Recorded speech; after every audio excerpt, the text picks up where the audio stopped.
guys, welcome to this week's Sunday Spin, where we take the music that we're spinning. I'm Terry, here with Laura. I'm not sure where she is on here, but she'll wait. And we are here with two beautiful badass faves, Jess and Kristen. Girls, ladies, hello, and thank you so much for joining us. A couple things before we start. If Laura and I are going on a few trips. We're Laura, going on tour. Yeah. So where are you going, Laura? So on February 15th, 16th, 17th, and 18th, you'll be able to find Riot Squad right alongside Punk Rock Saves Lives with the Casualties, Rotten Stitches, and Stolen Wheelchairs in Buffalo, Albany, Philadelphia, and New Jersey. We'll be right in their booths, swabbing, having a good time. You can buy some camp merch, buy a bunch of Punk Rock Saves Lives merch, gives us high fives, and do shots of Malort, even though I'll do a shot of water and high five you when you do your Malort. And then after that, Terry, where else are we going? I am afterwards between March 28th, April 1st. I will be at the Flogging Molly Salty Dog Cruise with Punk Rock Saves Lives. I'm going to be swabbing some cheekies. No shots for me either. I'll definitely be chugging water though. It's going to be hot. I'm going to be, checking out the beaches in Bahamas. So I am super stoked and I hope I see you guys there. But we have two very special guests with us. So fuck what I have to say. Let's, get right into it. Ladies, thank you so much for joining us. You are with Mable Syndrome. I want to say the co-creators, co-owners. But for those who don't know what Mable Syndrome or what you ladies do, can you elaborate and let us know? Yeah. Pointing down to you. No, we don't know wetlands. Yeah. So Mable Syndrome started a bunch of years ago. I think it's been like 6 years now or something. And we started with the idea that women in the punk rock scene needed a different kind of place. So there's kind of two ideas. It started off with the idea that women needed a place to make friends and join with one another and support one another's efforts, and that no woman should have to go to a show alone, that we should always find other people to go to shows with and that kind of stuff. But then we also had this idea that women could interview bands and artists and do that kind of thing. I love watching YouTube interviews of bands and things, and I never saw a woman do it. And so I just kind of asked Jess, I was like, don't you think we can do this? And so it started with those two ideas. So we do have a podcast on iTunes and Spotify and YouTube. And then we also have we have our platform on Instagram, and then we have a women only group in Facebook as well. So we have kind of all these different parts that we do, and mostly we're just about supporting punk rock women, fans and artists, and letting women have a voice in the scene. So promoting that. Yeah, I could definitely attest to the sisterhood that you guys see through your group. It is absolutely fantastic. I have met some lifelong friends through you guys. So a huge thank you to you both for that. I'm very excited to see what Mable Syndrome has in store moving on forward and stuff like that. So make sure you guys watch their channel, subscribe, like, whatever you have to do. Check these ladies out because they know what they're talking about. But we are also here for the music. So I guess I'll just get right into my band. I'm going to go with Sorry Mom. They are out of New England, and they released a 5-song EP in April. It's called Juno Goes to the Big House. It is about 5 songs, 14 minutes long, and I have to admit, they submitted through Camp. When I first heard them, I was like, what? I didn't quite get it. And, then we put a post on Instagram, and then it just started going, sorry, mom, sorry, mom, sorry, mom, sorry, mom, sorry, mom. I do admit that they did tell people to do that, but it definitely forced me to go back and listen. And I actually listened to the whole thing, because when you have 400 bands, unfortunately, you just don't have the time to listen to 400 bands full catalogs. It's just not going to happen. I don't have that kind of time on my hands. So I listened to it, and wow, I was so wrong. Shit, that's all I have to say about it. It opens up with I Fuck Your Mom. It's a fantastic little dialogue. And that's kind of what, it caught me weird. I was like, am I going to expect this? I'm like, there's going to be children here. I don't know about this. Right. So, but then I went down to Awesome Party Dude. And that's really where they shine. Juno's voice is beautiful. It's this beautiful kind of, almost like it's a pretty voice. It very much reminds me of that Riot style, Riot Girls style music. It's very much got the simplicity of like that 90s alternative grunge. Reminds me of Bikini Kill, but beautiful. And the way they compose it, I don't know necessarily in the song if she's talking to the party host, because the song is about her meeting up with the party host at a party or seeing the party host and what's going on in their mind. But the way they write is how I think. So if I would be at that party, I would have exactly thought it that way too, and have that type of conversation. And you can kind of see their decline of going like to, someone that they had put on the pedestal, and then just kind of seeing them and the surrounding scenes, and slowly that opinion just dwindles in a way. I thought it was a really smart use of writing, very introspective, very personal. I find their writing to not necessarily, it's kind of like a combination of storytelling, but through your own point of view. So I really thought they did it perfectly. After that, they Like a Body.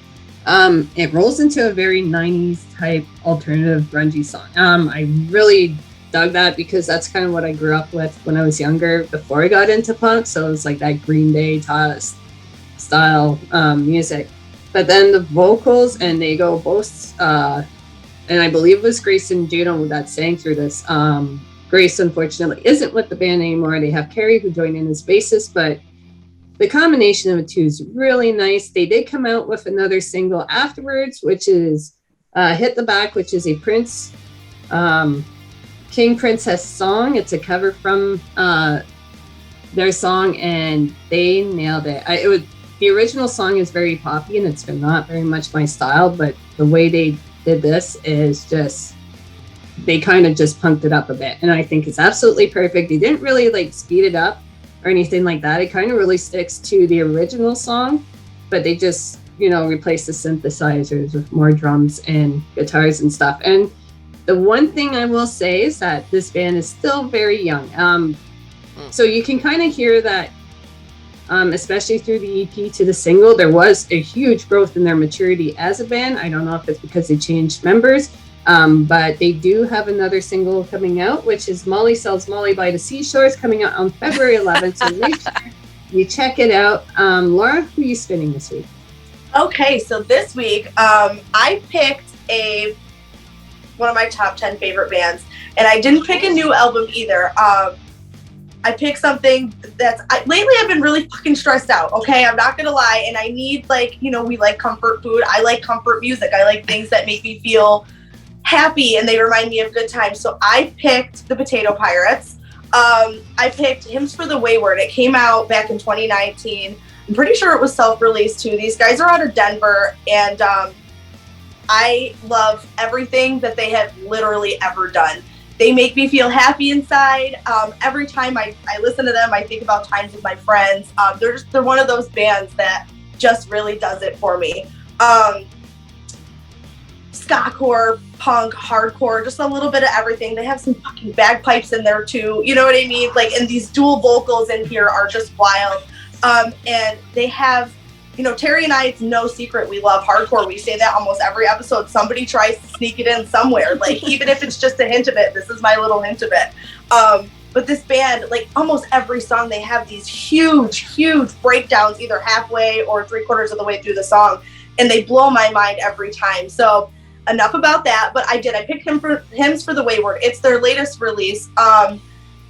The first song I'm going to talk about is Nothing. I love these heavy drums at the beginning. It's one of the more hardcore songs on this album.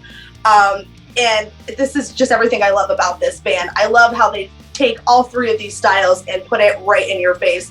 I also love this song because our great friend David from Starving Wolves and the Casualties is guest vocals on here. And it was really cool to see him jump up on stage at Punk Rock Bowling and rip this song up with these guys, and then jump in the crowd and hang out with us for the rest of the set, you know? And that's what I mean. I love when the music is as good as the people involved, and that band makes me feel whole. But my all-time favorite track, probably to date by this band, is Homeward Bound.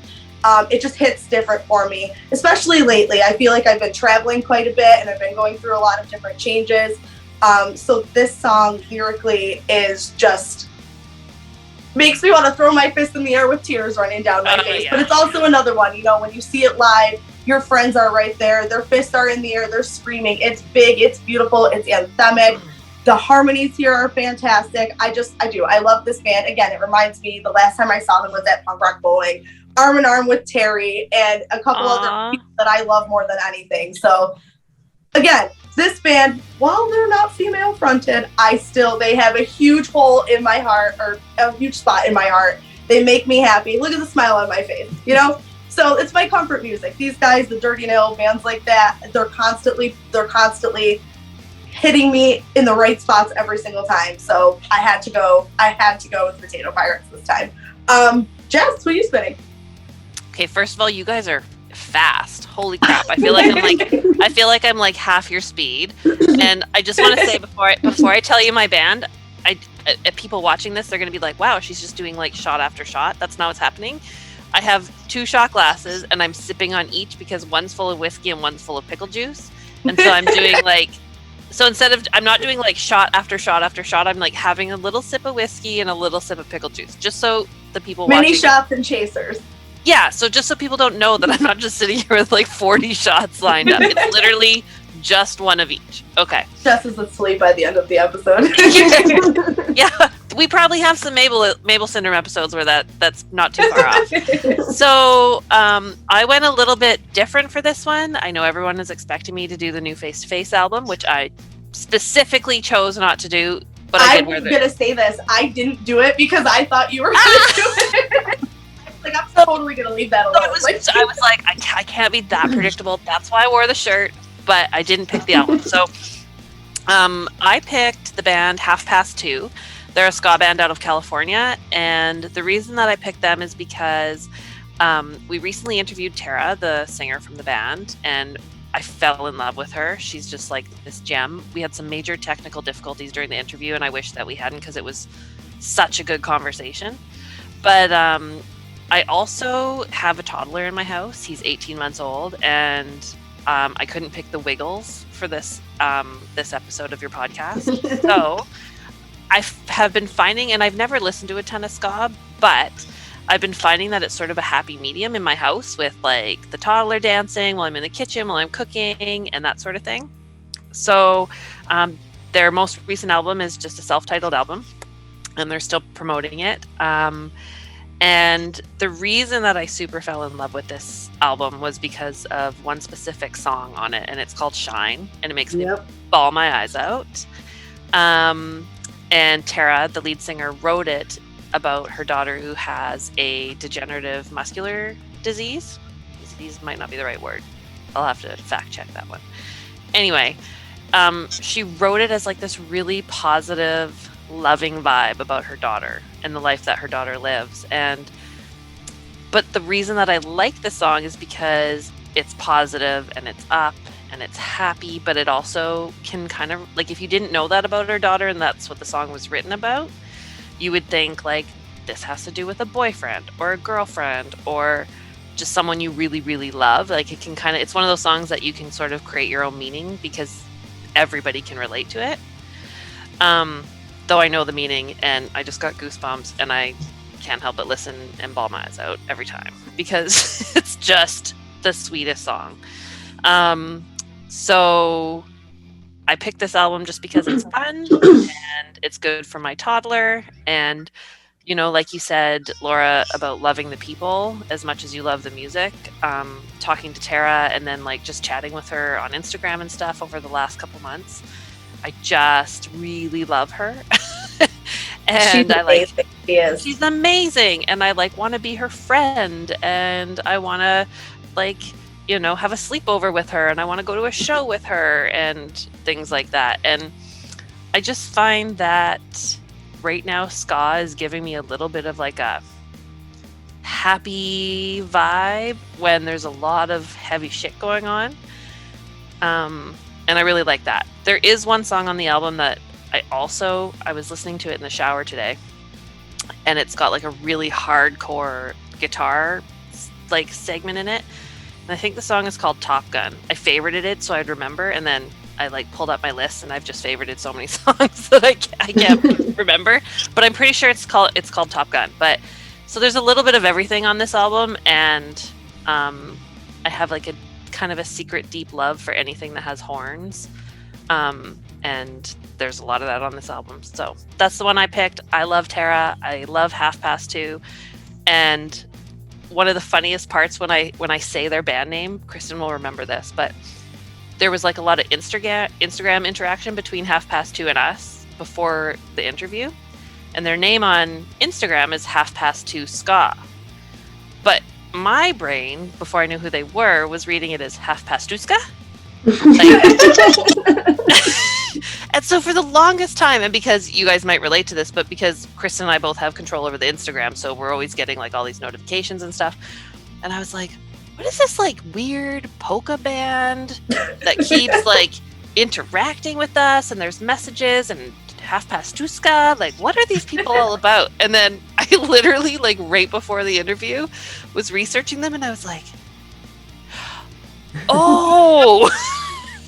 And we brought it up with her on the interview, and she's like, I never thought of that. She's like, I'm the one that runs all the social media, but I just sort of added ska on the end as like that's who we are. And I was like, yep, well, I'm probably the only person that thought you were a polka band. So so yeah, that's my funny story about them. But anyway, their new album is self-titled. It's wonderful. They're wonderful people. This album also was created during the pandemic. They all recorded their pieces separately, and then it was all put together in production. And I think that's just super cool. So that's my band. And Kristen, I guess you're up now with your selection for tonight. All right. Well, so I want to preface this by saying that this is coming out February 6th, which is my birthday. Oh, yay! Happy birthday. So happy It's birthday actually your birthday episode. today. Yeah. So happy birthday to me today. I'm 44. Oh my goodness. How does that happen so quickly? I don't know. It just happened. Your 40s are just like, boom. I'm like mid 40 now, which is crazy. I'm getting there. But I preface that by saying that, I grew up on ska punk and the California punk rock scene. I was like a hardcore Fat Wreck girl, all Lagwagon and No Effects, and then Epitaph bands too, Bad Religion and stuff. And so I was very much a California skate punk girl growing up. And so when someone first introduced me to Frank Turner, I was like, what is this? Like, this is not punk rock, And I was like, I am too punk rock for this. Like, this is not punk rock. And then as I've been listening to it, and I've seen Frank a few times now, like, I am obsessed. And I know this is an oldie, but it's a goodie. It's Tape Deck Heart by Frank Turner, and it's from 2013. And that's what I'm playing right now. Like, I just can't get enough of it. And I've seen Frank full band sometimes, so he's from England, and sometimes he plays with his full band, which is awesome because a lot of his songs kick off with just him and just his guitar, and then they, bam, go into the full band. And it's just this, like, you get chills watching it. It's just this awesome experience. But I've also seen him and maybe one other. I think he had a ukulele player. What did he have at Punk Rock Bowling? Was it like, it was just him? Yeah, I want to say it's ukulele. It was a ukulele. That was a mind-blowing set too, like, right? Just for the record. Because I think he was supposed to play full band. Yeah. And he came alone and everybody was like, what? Yeah, it was just him. So just at this last Punk Rock Bowling, he was one of the main people, to play.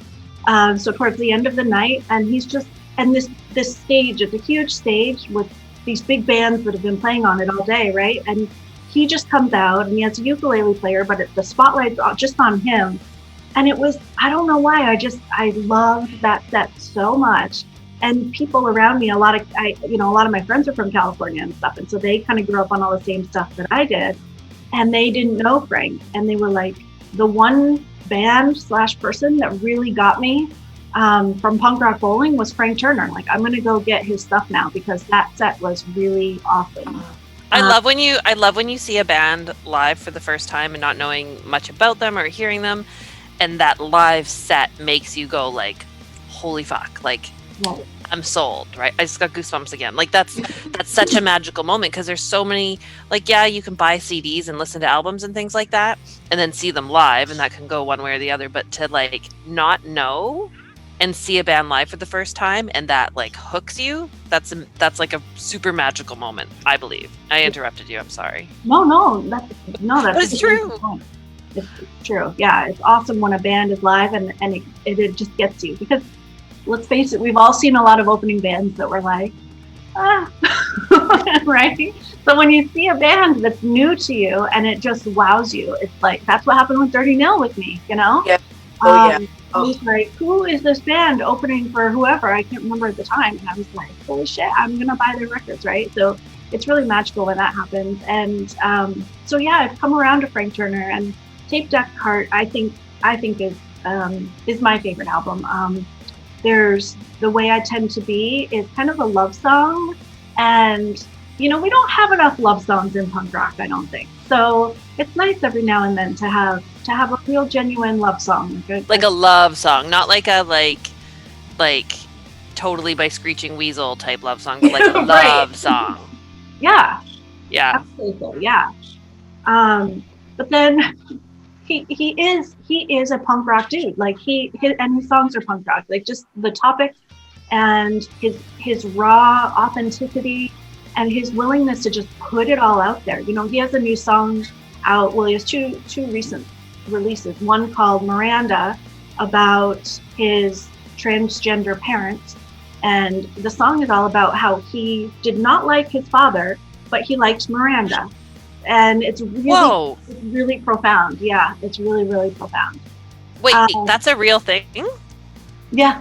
Holy shit. It's a real thing, yeah. And then he also posted just released a song about, does anyone know the name of that band? It's Rabbit? No, I don't. It just came out. Like, Yeah. it just came out too. Oh. Shit. It's a really famous band. He wrote about a really famous band that I should know that I don't know. I think, yeah. Anyway, like Dead Rabbit or something like that. So, And this would be the typical Mable Syndrome moment where we're supposed to know and we don't know. Just so we you know, do this all the time too, so it's totally fine. This is just how it works for us. Yeah. But it's a song about a suicide, and it's very touching and poignant, and he is so raw. And that was a song, a lot of times it takes me a few times to get into a song, but that was when I heard the first time and I was like, oh, like I want to throw up almost, like I felt it, you know? So yeah, I can't. And also, speaking about really good people in our scene, like Frank Turner is one of the best people in our scene. So as you may notice, we are one less person. Unfortunately, Canadian internet sometimes can be spotty at best. So Jess has disappeared to the Twitter internet somewhere, but hopefully she's safe and warm. And, you know, Jess, a huge thank you for joining us. But we still have one more announcement, or I guess one more band to cover for our video. Kristen, take it away. Yeah, so I really want everyone to watch this video by the Von Tramps. They are an all-female femme band out of Minnesota, and they're totally awesome. They remind me so much of early No Doubt. Like, they have this ska punk, like really strong female vocalists. They're happy, they're fun, they're so relatable, I think, especially to women, but to anybody. But their songs are just super relatable and fun. And their newest song is called 2 a.m. And it's about getting in that cycle of like calling your ex at 2 a.m. or like being in a toxic relationship and just like hanging up the phone at 2, you know, and just being like, I am done. And so I just think it's awesome, and they did an amazing job on this video, and they did it all themselves. So I hope everyone enjoys it. All right. Well, thank you, Kristen. Thank you so much again. Make sure you go check out Mable Syndrome, Facebook, Instagram, Apple iTunes, Spotify, wherever you can plug in or listen to their podcast. It is fantastic. Make sure you go check it out. If you are a woman in the scene, make sure you go check out the Women's Only Mable group. I promise you will find some friends for the rest of your life. That's 100% guaranteed. And we will see you guys next week. Bye.